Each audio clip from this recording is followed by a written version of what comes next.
Now, let's just spend a moment on the words that we use. Because words are flying around. We talk about green economy. We talk about, we talk about green growth is the main theme of the whole conference and so on. Our next speaker is going to enlighten us a little bit on the way we use the words. And I think you also see yourself a little bit as the person who has the role as the devil's advocate. Mr. Dirk Fransaer from Belgium and the company VITO. Okay, good afternoon, distinguished panel and audience. I'd also like to thank Dr. Pachari for inviting me here to speak. The last 4 years I've always attended the conference and now have the opportunity to address the conference. VITO is, the T stands for technology, so I will try to bring some of the technology in the discussion on the green economy. When I was asked to give this talk, the question was why me? Basically they thought I will try, oh, okay. Okay.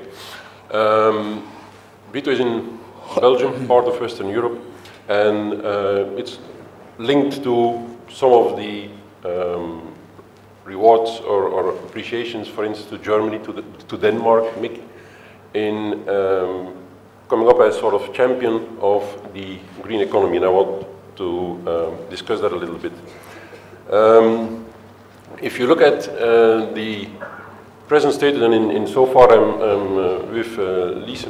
If you look at for instance, Germany, from now the German government issued a study on the global clean tech market, and you will hear me discuss both clean tech and green growth and green economy, and I hope in the end to show where, according to us, lies the difference. This study expects to double the global clean tech market to, it's a figure, 4.4 trillion euros by 2025. And of course, Germany has already for the moment 15% of that market, and will try to hold on to that market, to that market share.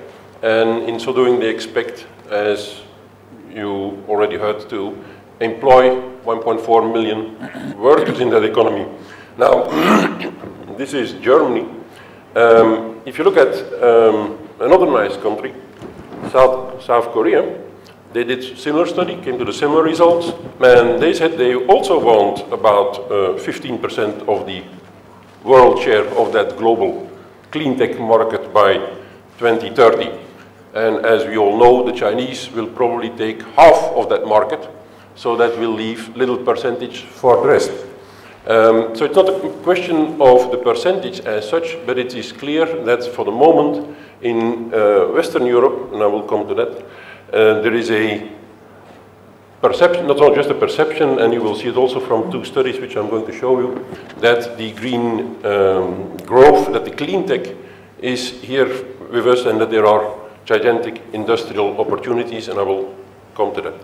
If I look at two studies, one from the UN, Lisa, on green economy, and the other one is a study done by the OECD with funding from the European Union on the potential of, the title still says green economy, then there are very large similarities between the studies. There is also a very striking discrepancy between those studies. If you look at the UN study, the first chapters of the study all relate to the sectors where they think the conversion to clean tech will have the biggest impact, and they start with agriculture. If you look at the jobs potential in the shift to a low carbon economy from the OECD and EU, then you will find that 10 sectors which have the biggest impact on carbon emission actually have the lowest amount of impact on potential for job creation, and agriculture just happens to be one of them. There are some other very interesting things in that. But basically, if you look at the evolution until now and what we think from a technological point of view is going to happen, then basically what we see in Western Europe is that we already did a large restructuring certainly in the old EU, a restructuring of what I called here the old and the dirty industry into almost clean industry. I've put some there, metallurgy, chemistry, garbage. I think the most striking example in metallurgy is that Umicore only last week got the prize or the reward for the most sustainable international company.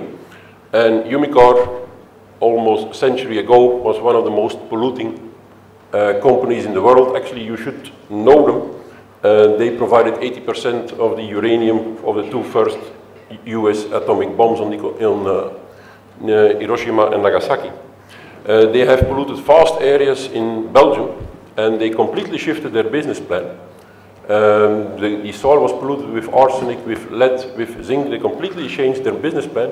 And right now they are in the sector, still in metallurgy, but in trying to extract from waste the valuable materials. And you will see why that in the last part will become important. It means that in Flanders, in Belgium for the moment, the discussion is that another scarce resource is land use.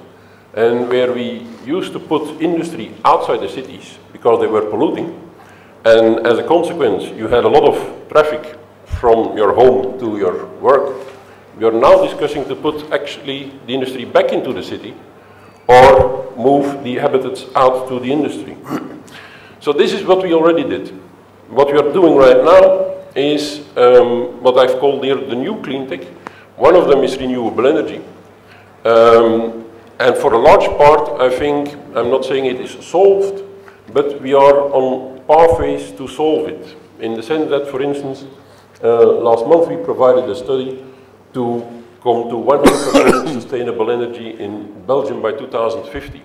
I think in the EU there is a large acceptance that by 2050 we should have a carbon reduction of 80 to 90%. The only two issues remaining probably are energy storage and the heavy transport.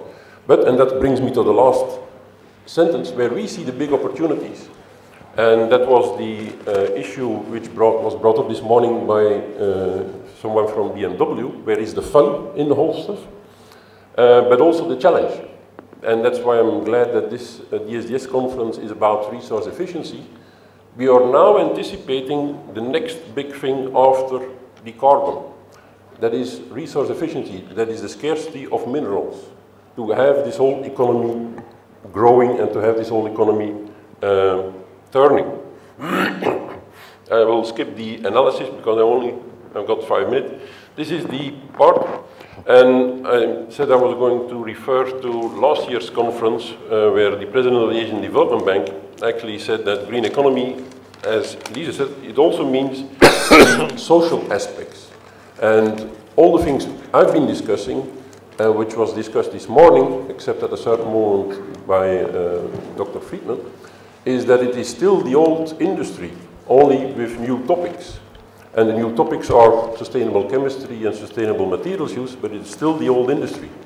And the question will be for us, is this industry capable of generating not all those jobs that you saw? Yes, they will, but can everyone or will everyone be included in that industry?